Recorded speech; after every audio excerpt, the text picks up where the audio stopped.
The idea of security and protection has been around since before modern times. For instance, in one of the early civilizations, Mesopotamia, for defense mechanisms, they used walls around the city to protect the citizens within. This concept was developed throughout history, such as in the 17th century, there were watchmen in Boston who would walk around the city at night to ensure the safety of their citizens. These watchmen were volunteers. It wasn't until 1833 in Pennsylvania that created a day watch, which was the first official uniformed police department in America. Law enforcement officials are not only obligated to protect all citizens, but to also ensure that every citizen can exercise their constitutional rights. In words of former Secretary of Defense Donald Rumsfeld, there are known knowns. These are things that we know that we know. There are known unknowns. These are to say that there are things we know that we don't know. And then there are unknown unknowns.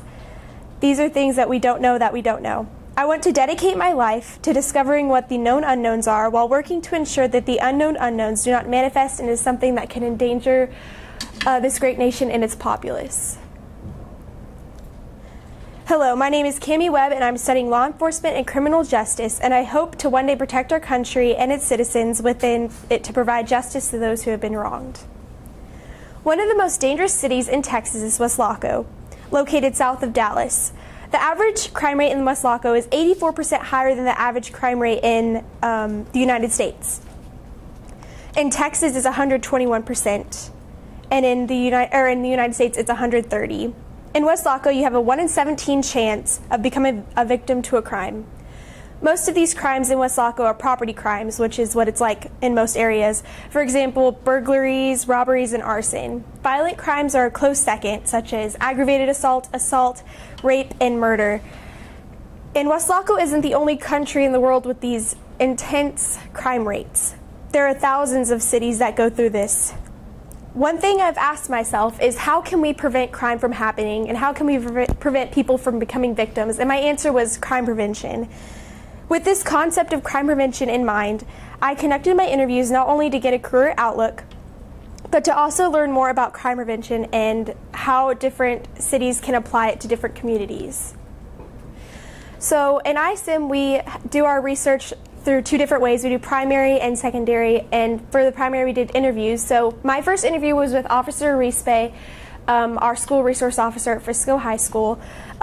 She gave me a really good outlook of the career. She gave me the pros and cons and what she experienced in the career this far, and how some things are impacting her in a negative way, but she takes it and she just settles it in her own.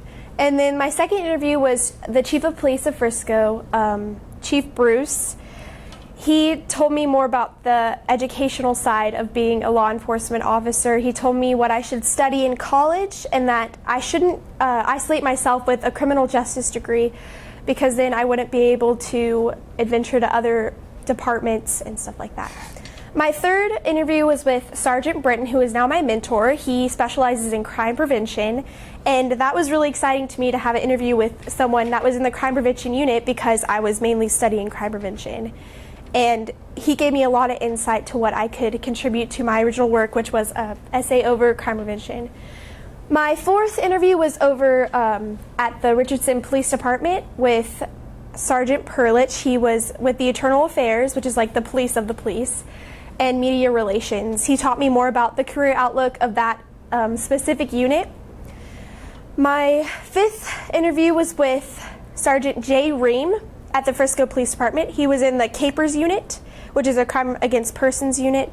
He does a lot of really interesting stuff. It's in the investigative unit. And then the sixth interview was with a U.S. Marshal, Deputy Taylor. And he taught me more about the law enforcement agencies that are federal other than municipal, which was what I was researching most at first. So with that, police work is mainly reactive, meaning that officers tend to respond to crime more often than they prevent it. One of the goals of crime prevention is to make police work more proactive than to prevent it. Now, the crime formula consists of opportunity, ability, and motive. The main idea of crime prevention is to reduce the opportunity of a crime to happen. This reduction is achieved by employing physical designs and features that discourage crime, and that's the example of CPTED, which is crime prevention through environmental design. There are 4 different categories within that. There's natural surveillance, territorial reinforcement, access control, and maintenance. In this picture, we see townhomes in a little community.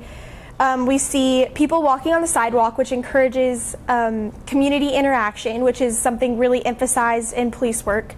We see natural surveillance with the windows up here, where people on the second story can see from the sidewalk and see if any crimes are happening, which does reduce opportunity.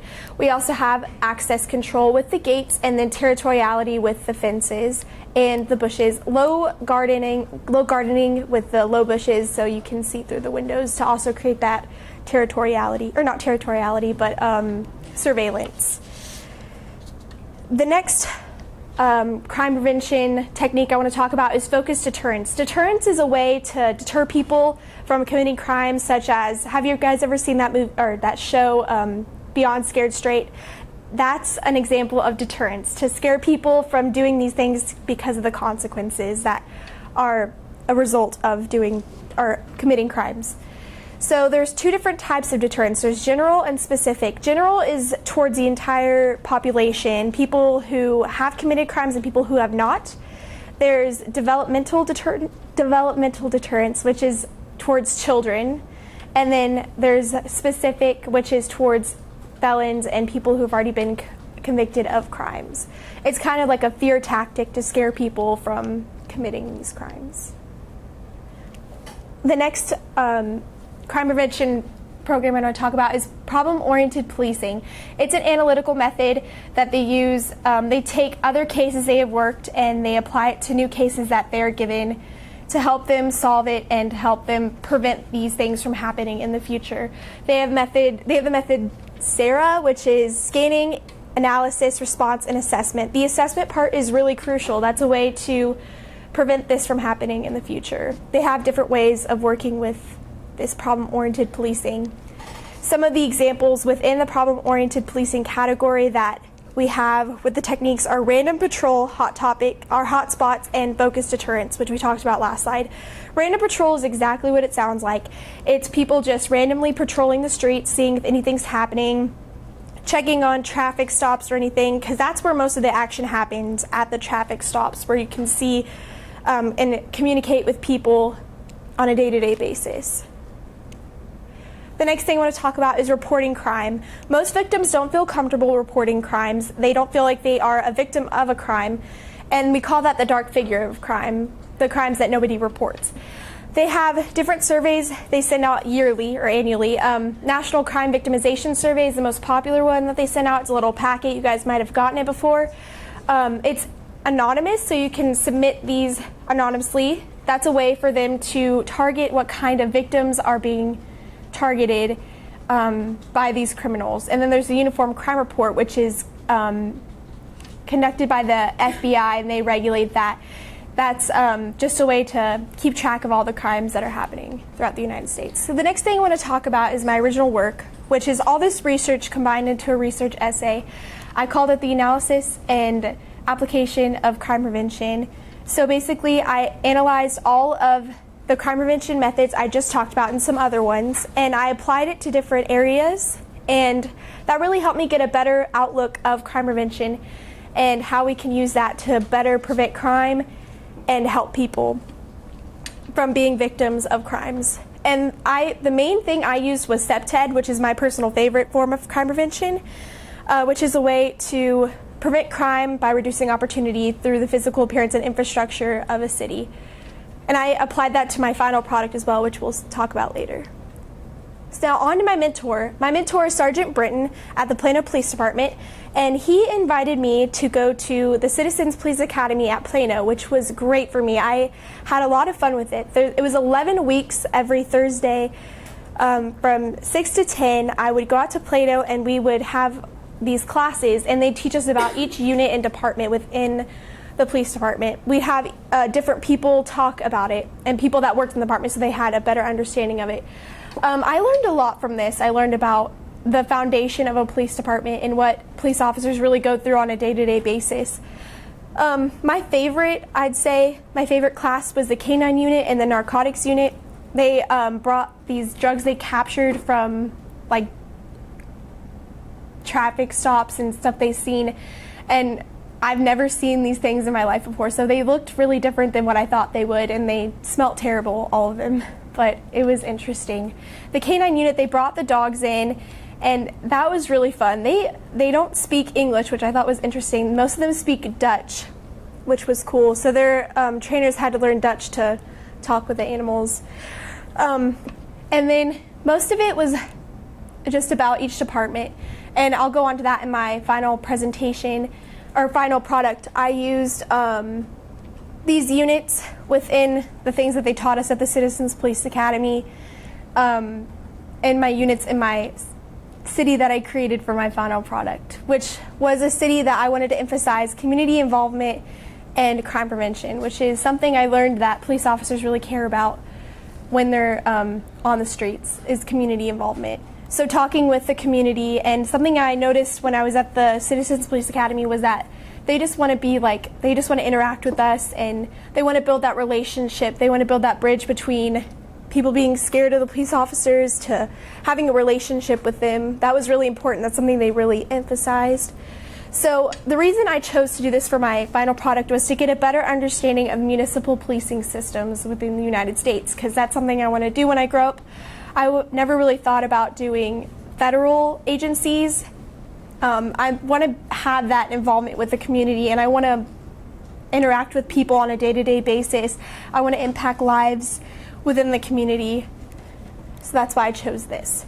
So here's a look of my website. This is the home page. I have a mission statement, which is really emphasized in the Plano Police Department. They have all their officers memorize their mission statement.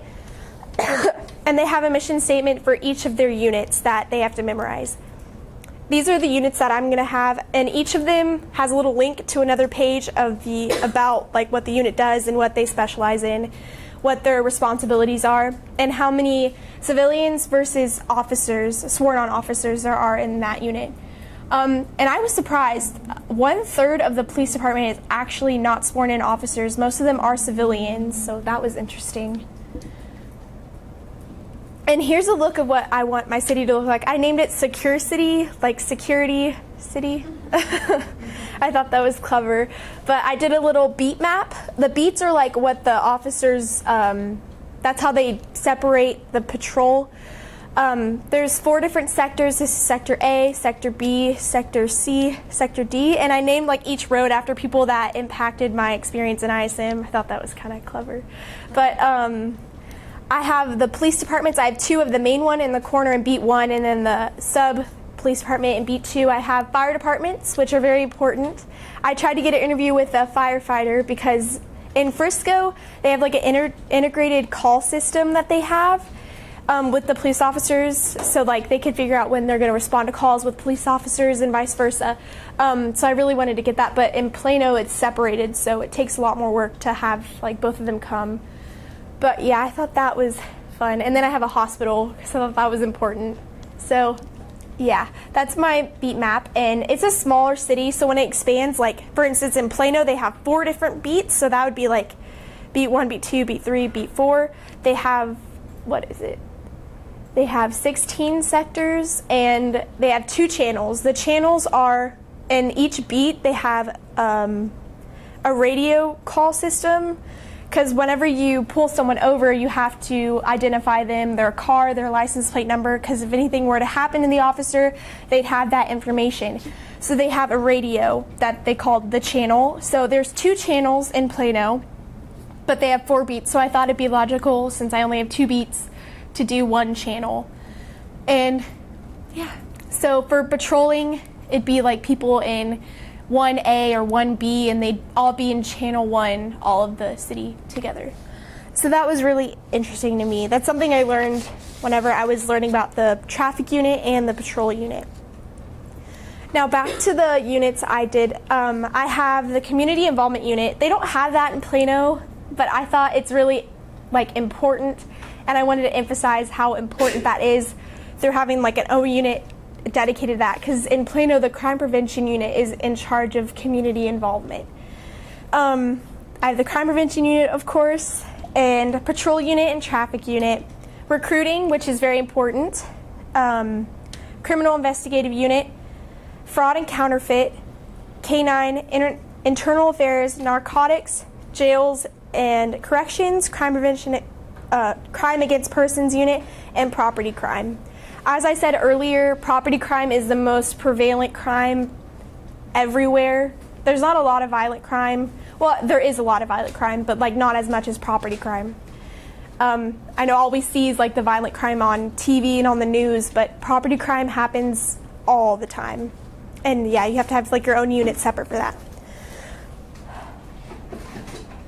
I also thought this would be a good learning experience because it definitely would benefit me in the future when determining the unit I want to join. And the thing I really like about this career is you can go from the fraud and counterfeit unit to the crimes against person unit. You could go to the CSI, although they are civilians, they're not SORM officers. It's still really cool. You have so many options that you can go to, and you're not just stuck in one area doing the same thing every day. That's what I really like about this. And you also get to interact with people, make impacts in people's lives. For example, at the Citizens Police Academy, there was a Sergeant Russell, was his name? He saved a little girl in a burning house, which I thought was really interesting. He climbed on the firefighter's like ladder thing up to the window. The girl was like having her hand on it. It was so scary, and he saved her. And that's something that obviously that doesn't happen often, but that's something that I could do when I grow up. I want to save someone's life. I want to be able to impact someone's life and be a part of that. And I thought that was really important. That's something I definitely want to do when I grow up. And impacting people's lives is something that not everybody gets to do every day. So you get to protect your community and serve your community, ensure the safety, and I can't wait to achieve that one day.